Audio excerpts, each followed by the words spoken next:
प्रशासनिक अधिकारी, कोई भी बड़े से बड़ा चीफ जस्टिस, कोई भी बड़ा से बड़ा आला अधिकारी बिना सीसीटीवी फुटेज के इस चीज को जस्टिफाई नहीं कर पाएगा कि ये हादसा किस ड्राइवर की गलती से हुआ है, छोटी गाड़ी की गलती से हुआ है या बड़ी गाड़ी के हुआ है। इस कानून का मिसयूज होगा। दहशत इसी वजह से ज्यादा है साथियों।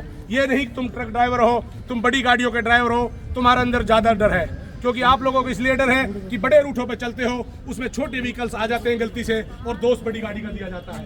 हम समझ सकते हैं तुम्हारे दुख को और हर आदमी समझ रहा है। हमारे ऑफिसर्स भी खुद गाड़ी चलाते हैं, संडे के दिन हमारी ऑफिसर्स की बीबियां भी चलाती हैं, बच्चे भी चलाते हैं, क्योंकि एंजॉय के तौर पे टूर पे निकल जाते हैं। मुझे नहीं लगता हमारे ऑफिसर अधिकारियों के बच्चे भी इस टेंशन में हैं, वो बता नहीं पा रहे हैं क्योंकि आखिर वो कहें तो कहे किससे, क्योंकि उनको भी पता है कि उन्हें अब से पहले एक्सीडेंट हो जाता था, अप्रोच करके बच जाते थे, लेकिन अब कहीं ना कहीं उनका भी मिसयूज हो सकता है।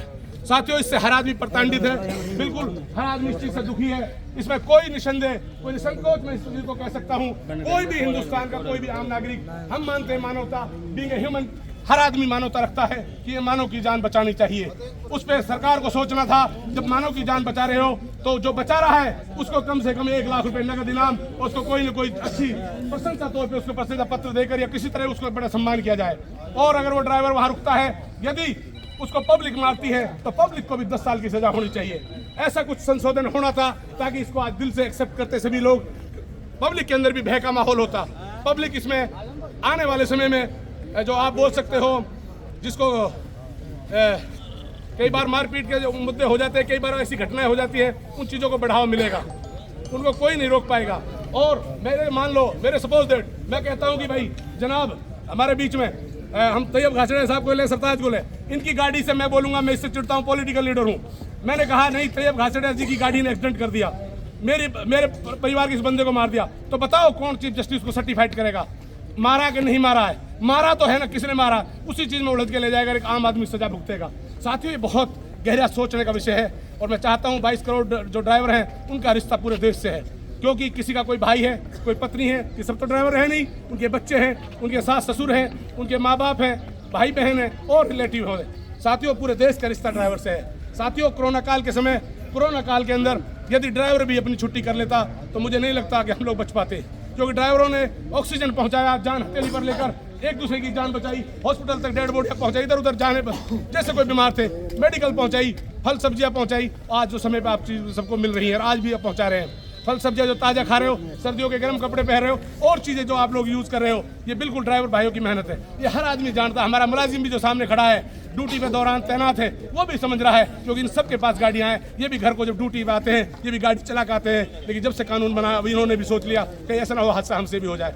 तो साथियों, ऐसा नहीं है, लेकिन वो कहीं ना कहीं सरकारी कानून में एक बीच में आदेश अनुसार मजबूरी है, वो नहीं बोल सकते। लेकिन अगर उनके जज्बात अकेले में बात करें, हमारे बीच सरपंच भाई बड़े साजिद भाई पहुंचे हैं और जनाब लिहिंगा से जो हमारे बड़े समाज सेवी बड़े हुए जिम्मेदार है। मैं चाहूंगा ऐसे समाज सेवी आके कोई बात रखे। हम एक छोटे से फोर्स पर्सन के हैं, हम लोगों ने यही देखा, हम मानवता पे काम करते हैं, हमारे अंदर खून खून में रग रग में देशभक्ति है। हम चाहते हैं सारी प्रॉपर्टी हमारी है, समाज हमारा, देश हमारा, हम देश की एकता अखंडता के लिए काम करते हैं, देश की मजबूती के लिए काम करते हैं। हम नहीं चाहते कि ड्राइवर भाई ये छुट्टी पे चले जाए, खुदा की कसम, अगर 15 दिन छुट्टी पे चले गए हालात खराब हो जाएंगे। मैं यही चाहता हूँ आप लोगों से, प्लीज आप लोग शांति बनाए रखें।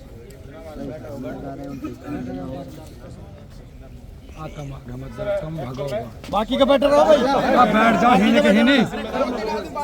इनका कहने का मकसद ये है सर कि जब हम यहाँ पर 3 दिन 4 दिन पहले आए थे परमिशन लेने के लिए, सीडीएम साहब ने कहा था कि हमारे अधिकारी हम रहेंगे, हम लोग यहाँ पर मौजूद रहेंगे, और फिर डीसी साहब के पीएस साहब से मिलकर 11:30 बजे का टाइम भी लिया था सर। तो इनका भी एक मन है कि हमारे उच्च अधिकारी इस चीज़ को लेंगे, थोड़ा एक बड़ा होगा, क्योंकि सर आपसे भी उच्च अधिकारी और हैं।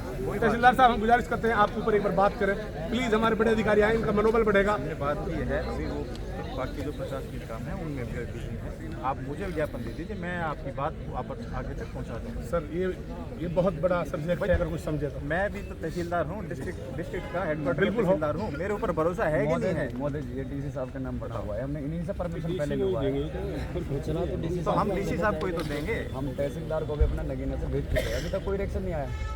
कौन नगीना है? नगीना से भेजा है, लेकिन बोले नायब तहसीलदार है, मैं हेडक्वार्टर का तहसीलदार हूँ। वहाँ से भी अगर कोई रिएक्शन नहीं आया, अगर डिप्टी कमिश्नर साहब बाहर काम पे बिजी हैं तो मेरी जिम्मेदारी बनती है जिले को संभालने की। ठीक है।